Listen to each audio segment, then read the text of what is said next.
Nesta semana, em Nova York, a Brasil Week reuniu empresários, investidores e autoridades brasileiras em uma série de encontros voltados à economia, inovação e oportunidades de negócios entre esses dois países que são os maiores das Américas, Brasil e os Estados Unidos.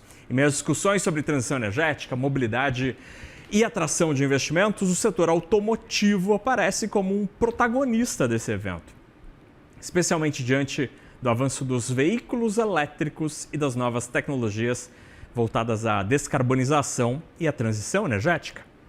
O âncora da CNN Brasil, Márcio Gomes, conversou com Alexandre Baldi, vice-presidente sênior da BYD no Brasil, que falou que o Brasil tenta se posicionar como sendo um mercado estratégico para a expansão da indústria verde, com potencial para produção, infraestrutura e também para desenvolvimento tecnológico por aqui. Nas ruas do Brasil, a gente olha para o lado e tem um carro elétrico.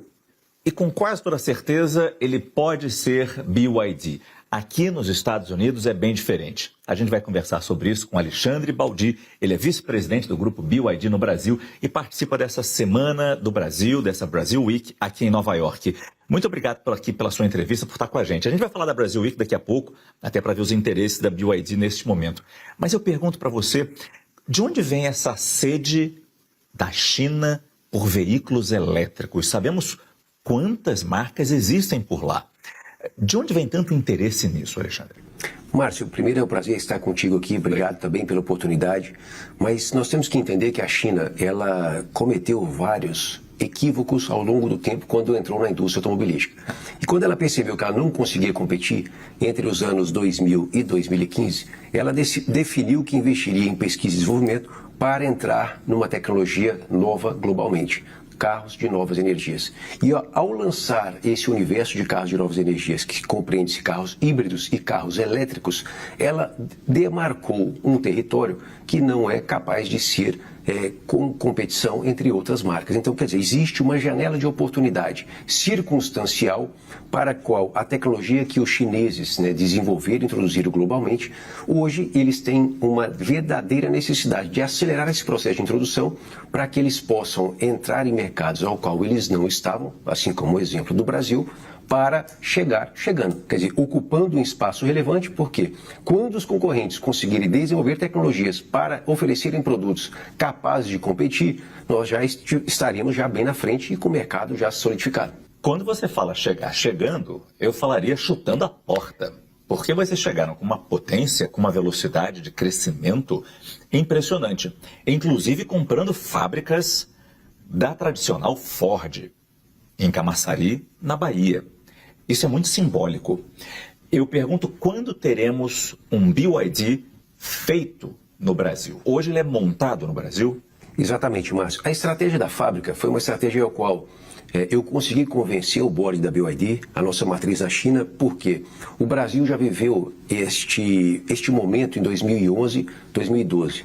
Eu creio que você deve se lembrar que quando os chineses fizeram uma verdadeira imersão no mercado brasileiro, anunciaram várias fábricas, mas o Brasil conseguiu, num movimento protecionista, criar um programa que naquele momento chamava-se Inovar Alto, elevaram tarifas de importação, inviabilizando este regime de transição. O que nós conseguimos, o que a BYD conseguiu durante esse período, que houvesse um regime de transição que respeitasse a capacidade de investimento. Nós compramos a fábrica da Ford, investimos nessa fábrica quase 3 bilhões e meio de reais integralizados, para que a gente pudesse começar em outubro do ano passado a montar os carros, e agora, a partir do segundo semestre de 2026, nós vamos produzir localmente. Eu tenho a unidade de estamparia, que é onde a gente retira a chapa, molda e transforma em cada parte que você toca e olha no carro.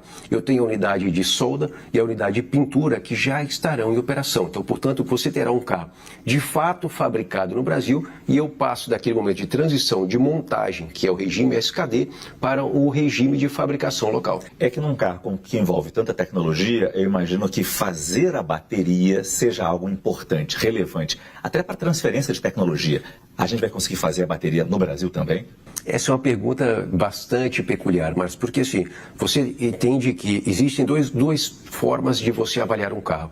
Quantidade de itens fabricados localmente e valor desses itens que são fabricados localmente. Quando você avalia em termos de conteúdo local, qual é o peso que você deve colocar em consideração quando você fala em fabricação local. Até para ser viável a produção. Exatamente. Fabricar a bateria localmente, para o Brasil, na minha avaliação, seria extremamente estratégico. Agora, depende muito de relações diplomáticas, porque você tem hoje a China quase que com a dominância total dessa tecnologia. Quase 85% das indústrias que fabricam baterias, não só para carros, como para celulares, assim como começou a própria BYD, e para outros vários segmentos, de fato, a China domina quase 85% dessa tecnologia. Outros, Coreia e alguns outros países. Então, veja só, para você conseguir a transferência para fabricar a célula, né, de lítio no Brasil, não só depende da vontade do investidor, não só brasileiro e muito menos chinês, mas depende dessa relação diplomática entre os dois países para que a China possa permitir que haja transferência tecnológica e aí que nós consigamos, no Brasil, na nossa planta em Camaçari, que vai fabricar a bateria, mas não fabricará a célula. A célula ela vem pronta de fato da China.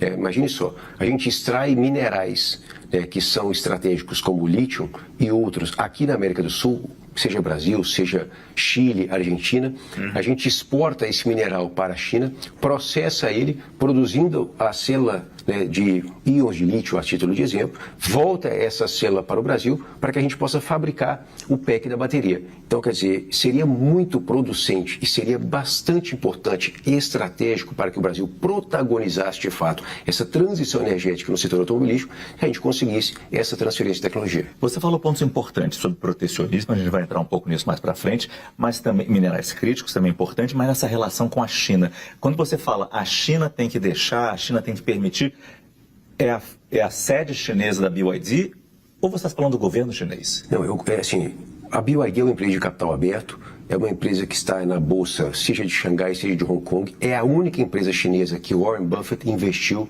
na sua trajetória profissional. Então, esse é um símbolo muito forte. Em 2008, Warren Buffett, com Berkshire, comprou 10% da BYD. Tinha desejo de comprar 20%, mas o fundador da BYD não permitiu. Então, quer dizer, isso é muito simbólico. Falar que Warren Buffett investiu única e exclusivamente na BYD, isso é demonstração que não é estatal, ela não tem capital do Estado, mas, de fato, é necessário que o governo chinês, o governo de Pequim, possa permitir que haja transferência tecnológica para que o Brasil consiga processar minerais como o lítio, que não são minerais críticos, não são minerais como hoje se fala muito em termos de terras raras, são minerais que a gente tem hoje no Brasil, a capacidade e processamento que seria necessário ser feito para que a gente pudesse de fato integrar uma cadeia verticalizada. É que os minerais críticos são importantes para essa transição energética. Exatamente, não, para diversos componentes, sim. Mas especificamente da bateria, não há ali os minerais críticos ou terras raras que a gente hoje tanto fala em termos de mercado estratégico. Então vamos continuar falando de bateria, porque uma grande preocupação de quem tem um carro elétrico é o que eu faço quando eu tenho um telefone celular e a bateria gasta, eu troco o telefone. Quando o carro elétrico que eu tenho, depois de sei lá quantos anos, você me corrija se eu estiver errado, 5, 6 anos, a bateria já não der carga, eu tenho que trocar de carro também? E como é que fica o impacto ambiental dessa troca de bateria, se for o caso?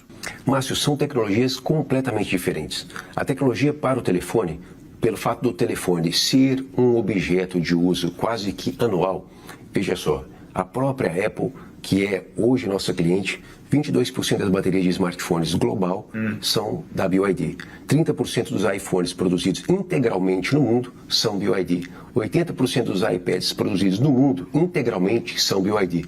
Portanto, eles vendem objeto de consumo não durável. E eles mesmos têm interesse que esses objetos sejam trocados, como você vê o lançamento de um iPhone a cada 12 meses. Sim. Então, nesse aspecto, a densidade e a capacidade de armazenamento de eletricidade ou bateria para carro é completamente diferente de que um telefone. Primeiro porque você tem a carga rápida e a carga lenta para o carro, para que você possa entender. Se eu carrego o meu carro todos os dias na carga rápida, você tem de fato uma sobrecarga em termos de uso maior. Então, quer dizer, você tem a recomendação para que a cada volume de cargas rápidas que é feita no carro, você possa fazer uma carga lenta, para que você faça uma correção desse termo dos íons de lítio, para que a bateria possa durar mais. Agora, hoje, Márcio, a bateria tem uma vida útil em torno de 30 anos. São 5.000 ciclos e cada ciclo é avaliado em termos de 100% da carga a zero. Cada ciclo é uma carga? Cada ciclo é uma carga total. Você imagine, eu tenho um BYD Dolphin, ele tem 400 km de autonomia. Portanto, as pessoas me perguntam, mas se eu utilizar 200 km e carregar, é um ciclo? Não.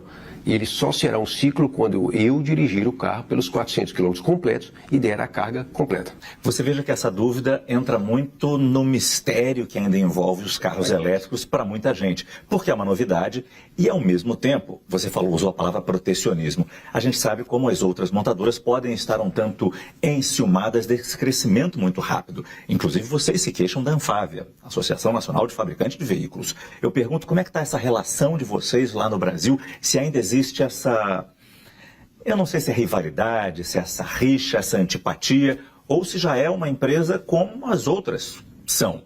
E eu sei que vocês não se chamam de montadoras, né? É uma empresa de tecnologia, que por acaso fabrica carro. Mas eu queria entender um pouco mais do setor automotivo, como vocês estão envolvidos no setor automotivo brasileiro, já que as queixas foram muitas. É até muito adequado, você que é um profissional de trajetória bastante robusta, para a gente poder falar a diferença de uma montadora e de uma indústria. Porque assim, a BYD ela vai muito além de carro. Nós produzimos componentes, nós produzimos semicondutores, nós produzimos chips. Vários dos componentes, das partes, das peças de um carro são fabricados por nós mesmos. Em Camaçari, Márcio, nós teremos 17 unidades industrial dentro do nosso complexo. E o que isso quer dizer? Nós não só fabricaremos o carro, como eu lhe disse, que é estamparia, solda e pintura, nós fabricaremos componentes deste carro vendendo de nós para nós mesmos. A verticalização na BYD, ela tem uma história muito forte. Hoje, um BYD Seal ele é o carro mais verticalizado do planeta. Quase 70% de todas as partes e peças do carro são fabricados pela própria BYD. Então, nisso nos dá capacidade de competitividade e, sobretudo, uniformidade. Porque quando veio a pandemia, você se recorda que várias indústrias, sobretudo aquelas que usam semicondutores, né, e chips, ficaram sem produto. E neste caso, a BYD, ela viu uma reflexão forte e passou a investir ainda mais. Portanto, nós somos uma indústria, de fato, de tecnologia e que fabrica um carro. Ela não monta um carro, porque eu não compro muito dos componentes no mercado e faço a agregação do valor na minha cadeia interna, montando essas partes de peças e componentes. Portanto, será a mesma replicação da nossa unidade industrial de Camaçari, ao qual faz com que a nossa concorrência no Brasil tenha muito receio. Tem receio da capacidade de competir porque não tem a tecnologia que nós temos. Eles não conseguem fabricar um carro elétrico, não conseguem fabricar um carro híbrido, não conseguem fabricar um carro que tem inovação e tecnologia por um custo mais democrático ao consumidor brasileiro. E por isso nós ganhamos muito espaço e muito mercado ao longo dos últimos 3 anos. E neste aspecto, como eu lhe disse inicialmente, a capacidade que nós temos hoje de desenvolver produtos com mais de 120 mil engenheiros e a velocidade que a gente consegue introduzir esses produtos no mercado assustam de fato. E aí a Anfávia é uma associação que representa várias montadoras brasileiras. E nesse aspecto, não só no Brasil como todo mundo, mas no Brasil replicado pela associação, ela buscou fazer com que toda essa velocidade nossa pudesse ser impedida. Ela buscou fazer com que toda essa nossa incursão pelo mercado brasileiro pudesse ser impedida. É legítimo, né, para a sobrevivência das montadoras, porque historicamente o Brasil sempre buscou o protecionismo para evitar que o mercado se desenvolvesse e, de fato, a consequência é prejudicar o consumidor, que consome produtos mais atrasados, consome produtos menos desenvolvidos, menos inovadores, menos tecnológicos, menos sustentável e por preços mais caros. Vejo que a relação não está boa ainda, então. É uma relação boa, né, saudável da nossa parte para com eles, né? Mas eu creio que, até pelo fato do receio que eles têm de não conseguir competir conosco, são movimentos que, a título de exemplo, essa semana se discute um plano para motorista de aplicativo e taxista no Brasil, que o governo federal quer lançar, creio eu, que na semana que vem. E aí você observa que a associação vai lá e defende uma cota para os chineses. Fala que eu sou fabricante local, eu não sou mais chinês, eu sou brasileiro, eu tenho CNPJ, eu tenho nota fiscal, eu tenho 4 mil funcionários hoje na minha planta operacional em Camaçari, portanto, assim, nós somos uma empresa brasileira. Tanto que eu instituí a campanha nossa de comunicação para poder, de fato, informar aos brasileiros que a BYD é do Brasil. Então, agora, assim, se nós queremos colocar cota para os carros importados, eu creio que seja legítimo. Agora, taxista, a título de exemplo, mas tem um preço diferenciado para comprar porque tem isenção tributária. Então, nós só acessamos essa condição diferenciada para vender para taxista se eles comprarem produtos locais, né, tiverem o CNPJ e o faturamento localmente. Ainda falando de protecionismo, mas agora a nível internacional. A gente está nos Estados Unidos e a gente percebe, olhando nas ruas, que a gente não vê BYD. Claro, existe uma barreira do governo americano aos carros chineses. E esta semana, por coincidência, assistindo a televisão, zapeando assim, passei num canal não era a CNN internacional, americana, e um senador americano, o nome dele é Bernie Moreno, ele é republicano de Ohio.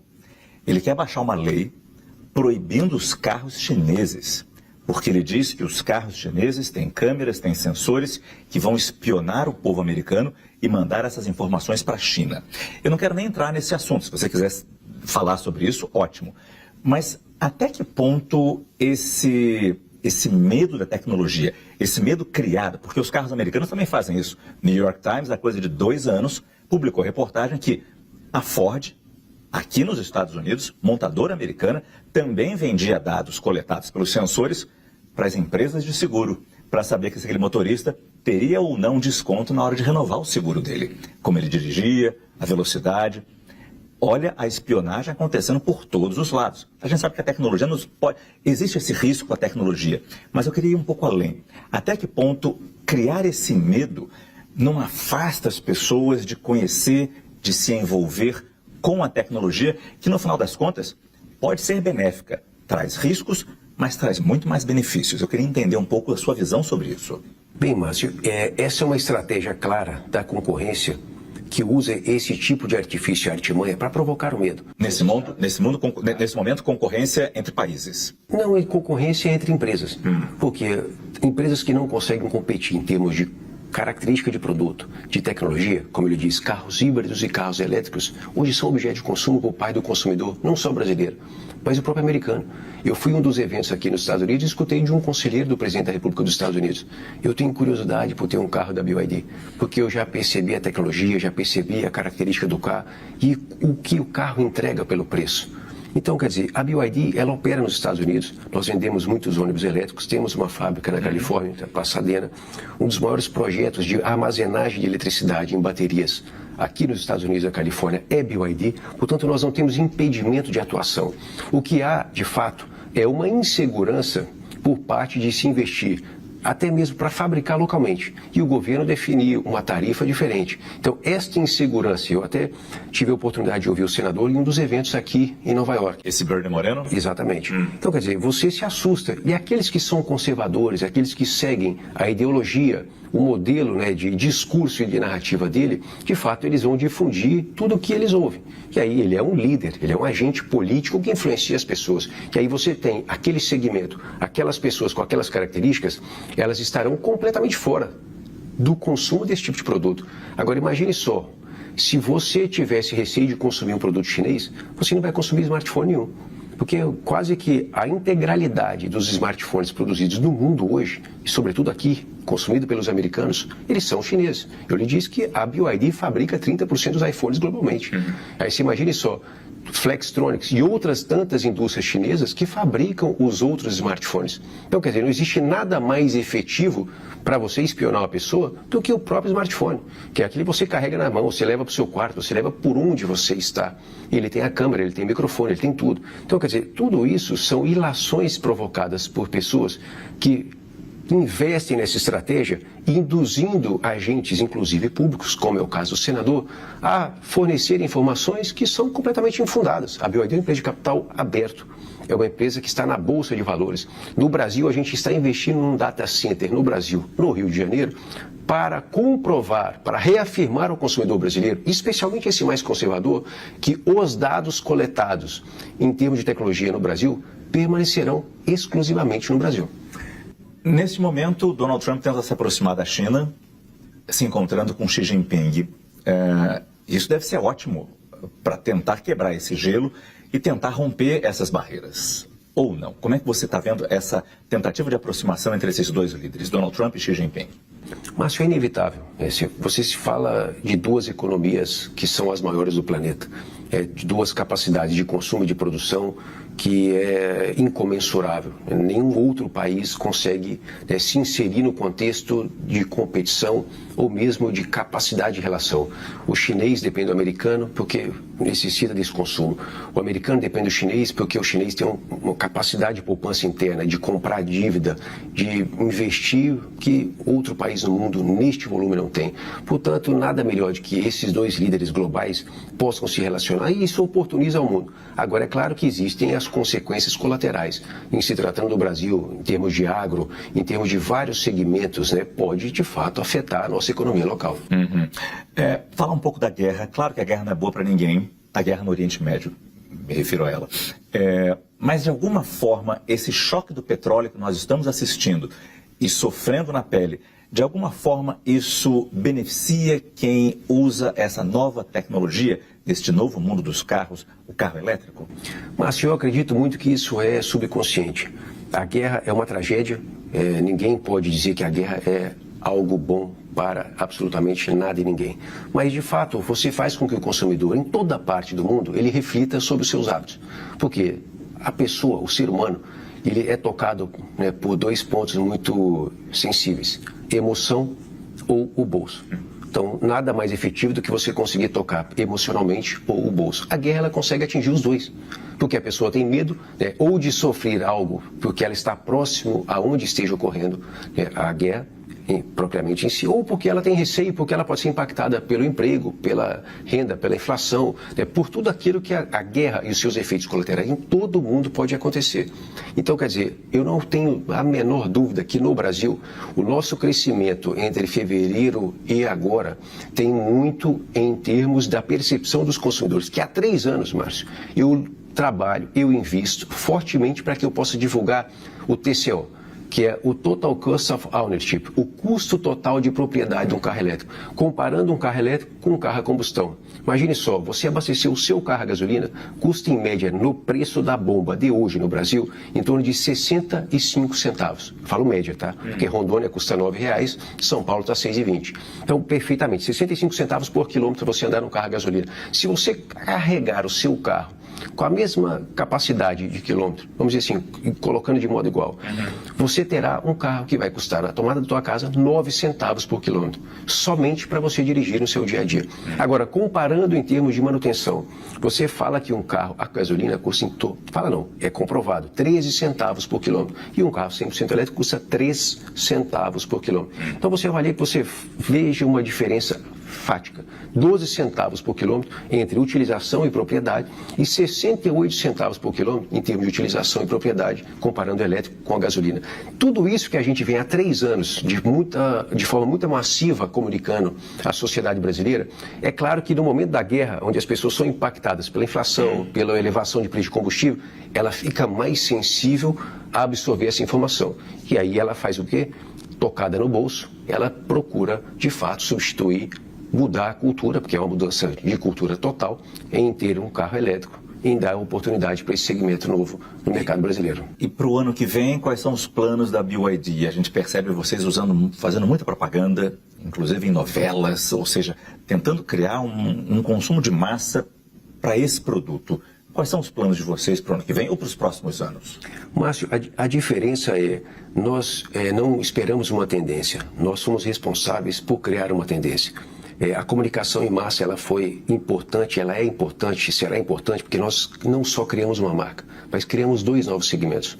Antes da BYD, as pessoas não comentavam, as pessoas não se atentavam e as pessoas não procuravam carros híbridos e muito menos carros elétricos. Veja hoje pesquisas que são dados. Talvez porque houvesse também desconfiança dos carros chineses, né? Mas é porque eles não existiam.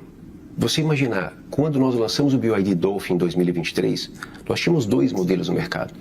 Modelos que vendiam menos de 200 carros por mês, 2.500 carros por ano.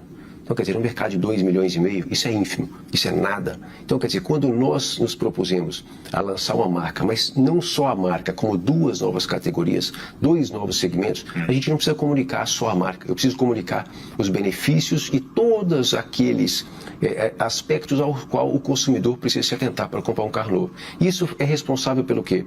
90% dos consumidores hoje que querem comprar um carro 0 km, eles querem comprar um carro híbrido. E 55% hoje, ele tem a curiosidade de entender se a jornada dele permite um carro 100% elétrico. Então veja só, 3 anos de caminhada do zero até aqui nos fizeram investir muito. E vocês já atiçaram a curiosidade das pessoas com isso? Totalmente. Tanto que hoje quase que 60% dos brasileiros que vão comprar um carro zero, eles querem entender um carro elétrico. Cabe na minha jornada, eu consigo no meu dia a dia, mas se eu precisar viajar... Então, a curiosidade é muito grande, tanto que os nossos consultores, em termos de concessionários, eles não vendem só um carro, eles vendem um conceito, eles criam, né, todo um ecossistema para que as pessoas possam entender o que é o universo dos carros híbridos e elétricos no mercado brasileiro. E a Brasil Week foi boa para vocês? Porque vocês não podem negociar aqui.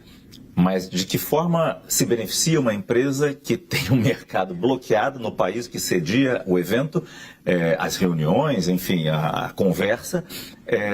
Qual é o benefício de estar aqui?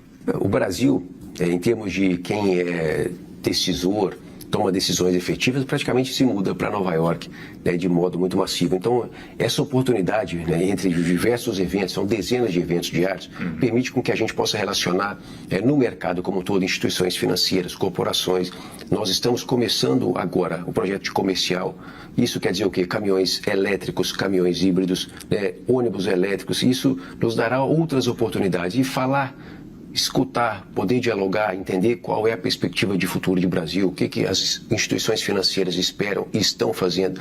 E, é claro, criar novas relações corporativas é muito importante para que a gente possa conseguir colocar a BYD cada vez mais nesse ambiente de decisão e, sobretudo, de planejamento para o futuro no Brasil. E ainda tem a fabricação de trens, inclusive aquele trem que está sendo usado no monotrilho lá da linha Ouro em São Paulo, certo? Exatamente. É por isso que a gente costuma, nesta campanha, Márcio, usar o termo de revolução.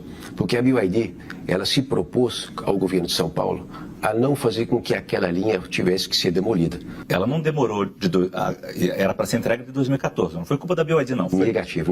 Nós assumimos aquele projeto em 2020. Estou brincando, é claro. E nos propusemos a produzir um trem específico para aquela obra civil. Porque se não fosse, nenhuma outra empresa se predispôs a esse enorme desafio. Nós investimos dezenas de milhões de dólares para tentar encontrar uma solução que fosse permitir o nosso trem ser utilizado naquele trilho, naquela obra civil. Senão o governo de São Paulo teria que demolir tudo e construir uma nova operação. Então você imagine só, todo esse desenvolvimento, toda essa pesquisa, todo esse investimento permitiu que nós salvássemos a linha 17 e ela pudesse ser agora, no mês de março, ser entregue pelo governo de São Paulo com a nossa tecnologia, com a nossa capacidade de investimento em tecnologia para poder oferecer mobilidade às pessoas. Esse é um tema importante, a gente pode voltar nisso numa próxima entrevista. Alexandre Baldi, vice-presidente do grupo BYD no Brasil, presidente da montadora BYD. Muito obrigado pela sua entrevista. Obrigado a você, Márcio, pela oportunidade. Foi um prazer.